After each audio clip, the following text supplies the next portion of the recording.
जब भोजराज कंस का वध हो गया,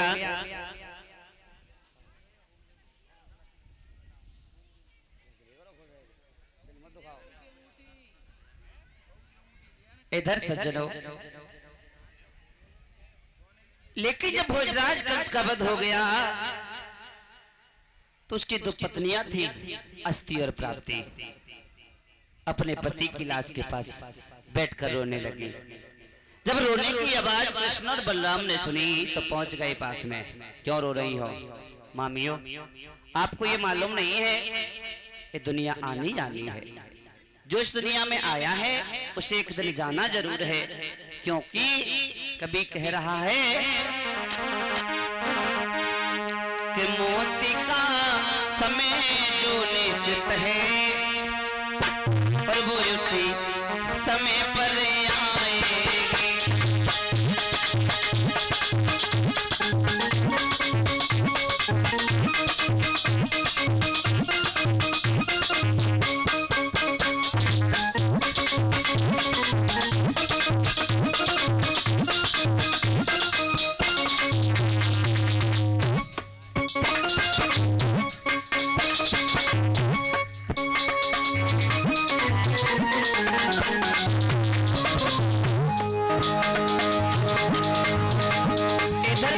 बलराम अपनी मामियों को समझा रहे हैं। मामियों,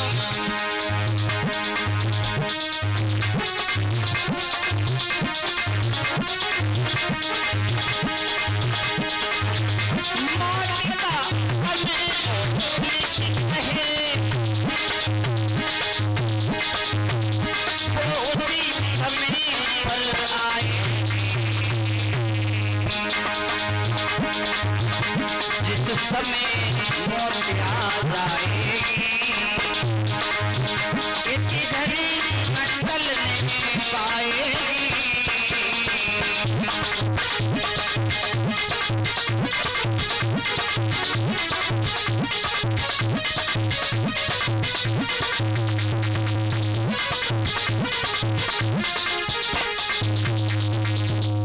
इसलिए मामियों रोदन छोड़ो,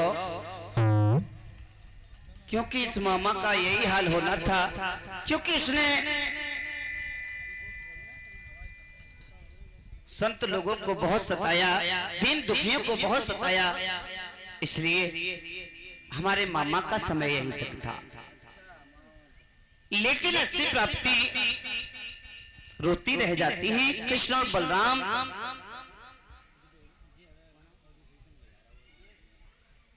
अपने मामा भोजराज कंस की लाश को यमुना मैया के किनारे लेकर दाह संस्कार करते हैं।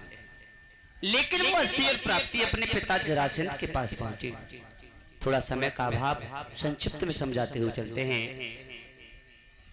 इधर जब पिताजी से सारा हाल कहा है तो जरासंध अपनी बेटियों का ये हाल देखकर बड़ा क्रोध में आ गया। कहने लगा, बेटियों आप घर बैठो, लेकिन सुबह का सूर्य उदय कृष्ण और बलराम नहीं देख पाएंगे। हम सुबह होते ही मथुरा पर चढ़ाई करेंगे और कृष्ण और बलराम को मार देंगे। सज्जनों, इधर सुबह होते ही जरासंध ने अपनी सेना के साथ मथुरा पर आक्रमण करने की चाहा। कृष्ण और बलराम को मालूम हुआ, वो मथुरा से बाहर ही मिल गए। प्रमाण तो ये मिला भक्तजनों कि दोनों में घमासान युद्ध हुआ, लेकिन कृष्ण और बलराम ने जरासंध की सारी सेना को परास्त कर दिया। लेकिन जरासंध को कृष्ण ने छोड़ दिया। जब कृष्ण ने जरासंध को छोड़ दिया तो बलराम के मन में संशय हुआ। थोड़ी शंका हुई तो सवाल कर दिया है मुरली मनोहर से, हे मुरली मनोहर, आप ये बताओ आपने जरासंध को क्यों छोड़ दिया? आज कन्हैया ने समझाया, भैया बलराम, हमने उसे इसलिए छोड़ दिया क्योंकि वो दुष्ट प्रकृति का है, राक्षस है और वो अब भी हार नहीं मानेगा, और जब भी आएगा तो अपने साथ दुष्टों को लेकर आएगा। हमें कहीं भागना नहीं पड़ेगा, एक ही जगह खड़े होकर उन दुष्टों का विनाश करते रहेंगे, उन्हें मारते रहेंगे। बलराम बड़े खुश हुए हैं, कहने लगे कन्हैया बहुत अच्छा।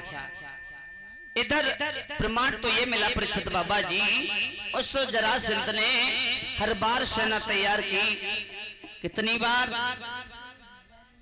प्रमाण तो ये मिला कि 17 बार आक्रमण किया, लेकिन 17 बार भी जरासंध को छोड़ दिया गया।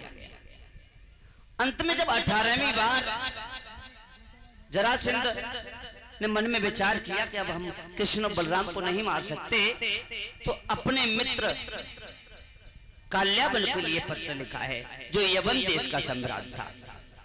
मित्र, लेकिन मित्र के बारे में कभी कहता है परीक्षित बाबा जी, अगर जीवन में सच्चा मित्र मिल जाए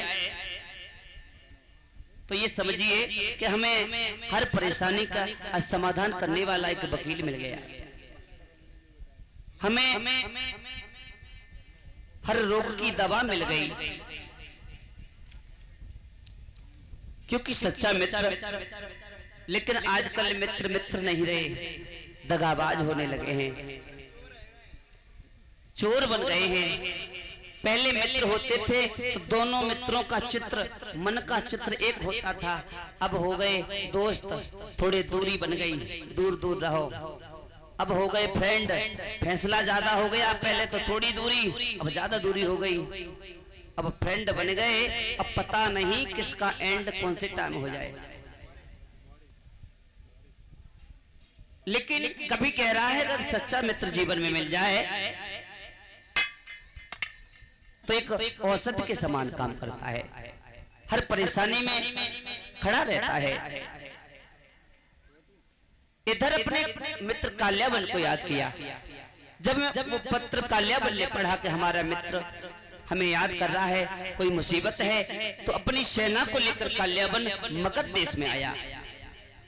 और 18वीं बार रात्रि में ही जैसे काल्याबन मित्र के साथ मिलकर जब 18वीं बार चढ़ने की कोशिश की, मथुरा पे आक्रमण करने की कोशिश की, तैयारियां की, लेकिन इधर मुरली मनोहर को ज्ञात हुआ कि ये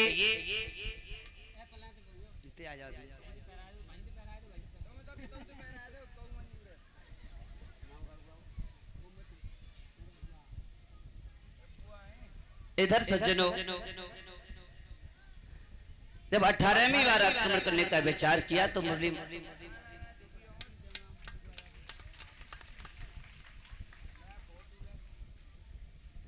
और ये हमारे गले में